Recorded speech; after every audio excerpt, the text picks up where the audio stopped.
So this is a tutorial on how to install your Slack on your phone and connect it over in our organization.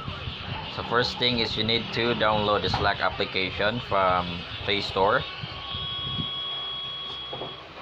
Just type in Slack. It open up a Slack and then it will give you an option to install it. Okay, after you install, just click open.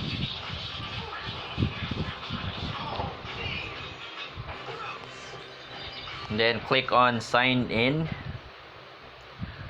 I'll sign in manually. For this, type in Intuit dash care cause we care. Next, sign in with SSO. Select that option.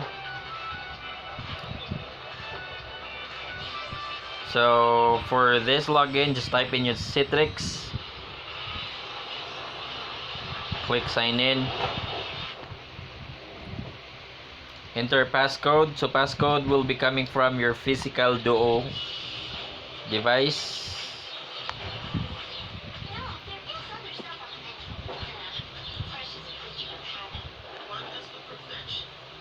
Just click login. And once you're logged in successfully, you can now access your Slack messages on your phone. So hope this thing works for you guys. Thanks.